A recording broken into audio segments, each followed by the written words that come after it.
Today we are going to talk about the Cold War. The Cold War was a situation where immediately after World War II, the two leading powers in the world began on a collision course that placed the two nations into the Cold War. These were the United States and the Soviet Union. This lasted over 40 years.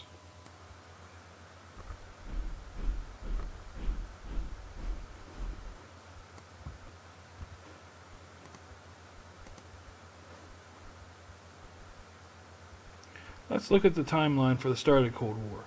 Again, it happened just after 1945, and the Cold War would then go on until the late 90s, about 93. But the area that we're going to talk about today is right here, just the beginning of the Cold War, right after the end of World War II. Even though both nations were heavily involved in World War II, the war left America and Russians in very different situations. The Soviet Union experienced intense fighting within its borders. The Germans invaded Russia in 1941. After the initial attack, Soviet towns were under constant attack until the Second Allied Front hit the German forces on June 6th of 1944. Because of the constant fighting, Russia's economy was devastated at the end of the war. They lost over 18 million people and suffered huge economic pains. The Soviet leaders decided to build a buffer zone of nations between USSR and Europe, in hopes of preventing future attacks.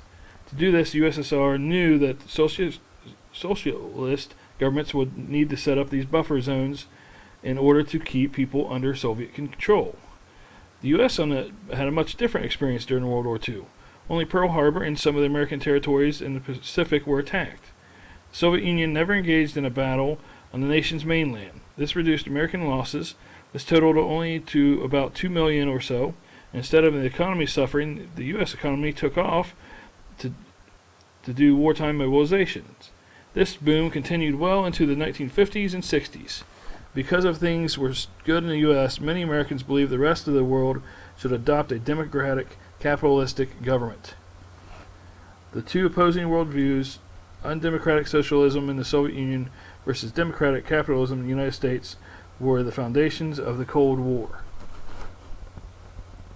And as you can see in this picture here, you can kind of see the difference between the United States and the Soviet Union. This is showing the United States and the United States celebrating the end of World War II. Again, it's prosperous. People are happy. They're having Tinker Take parades. Everyone smiles. Again, the war did not affect the United States mainland at all. However, for the USSR, if you look at the bottom, they still had celebrations. But you look at the top, there's cities such as Stalingrad and St. Petersburg that, looked like this. So the economy was having a much rougher time than what was happening in New York City or San Francisco or Chicago. So as a result of this, you had the democratic countries and the communist countries at odds with one another on the best way that the world should be, what the world power should be. Democratic countries wanted every other country to be democratic. Communist countries wanted every other country to be communist. So that set up the Cold War. The Cold War is an era following World War II through the 1980s that the United States and Soviet Union were always on the verge of war, but never actually fought each other. These two buttons represent how each war like this could have turned nuclear and probably destroyed the world. As we talked about and mentioned earlier, the first thing that Russia did at the end of World War II was they wanted to set up a buffer zone. They were very frustrated that they had been attacked in both World War I and World War II, and felt very frustrated that the United States had never been attacked. And so they wanted to gobble up countries that would protect them in case someone else wanted to attack them again. So what they wanted is a buffer zone, and actually the original buffer zone extended farther than this, all the way to Germany and Berlin. But the United States, in an attempt to thwart this idea, sent in airlift drops to help the countries like Poland and Romania here in Western Europe from taking the communist influence and still becoming democratic. Here's a picture of the people celebrating the airdrop in western Berlin. Again, these people were starving and were going to have to succumb to communist government and communist ideals until the United States and the Allies dropped medical supplies and food to help them out. With this USSR policy of a buffer zone and wanting all countries to become communist, the United States became very fearful of the USSR and communism and started a containment policy. And with this containment policy, they wanted to keep, they didn't want to destroy or attack communist countries, but they didn't want any other countries to become communist. So the United States was afraid of the communism spreading throughout the world, and so it took upon itself to contain communism in places that it already existed. As the strongest non-communist nation, it was up to the United States to fight communism anywhere and everywhere it appeared. At first, this was done by the U.S. offering assistance to those in need.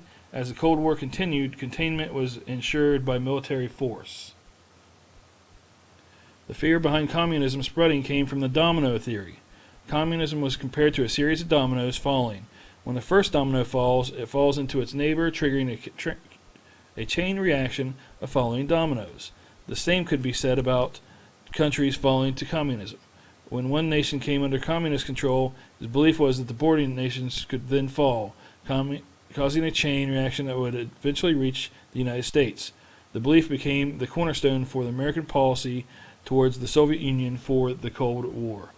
With this quote, President Truman said, "I believe that it must be a policy of the United States to support free peoples who are resisting attempted subjugation by armed minorities or by outside pressures." This quote was given by President Truman when he addressed Congress on March 12, 1947. Truman was responding to a civil war that had broken out in Greece and the Soviet intervention in Turkey. A communist group of rebels were attempting to overthrow the free Greek government. According to Truman, if the United States did not provide aid to those two countries, then the Mediterranean Sea would be lost and the Soviet Union to communism.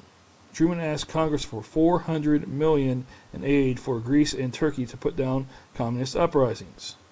Congress granted Turkey the money, which proved to be a huge help to both nations. In less than 2 years, the Greek Civil War was put down, keeping Greece a free nation, and Turkey was able to resist the Soviet influence. The Truman Doctrine of 1947 says after World War II, the United States provided aid to democratic countries so that those countries would become communist.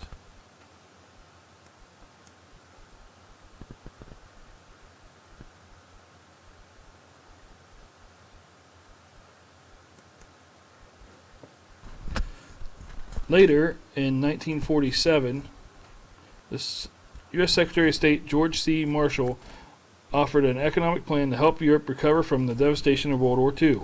Marshall, along with other U.S. leaders, felt that if Western Europe continued to decline, some countries might turn to communism for support.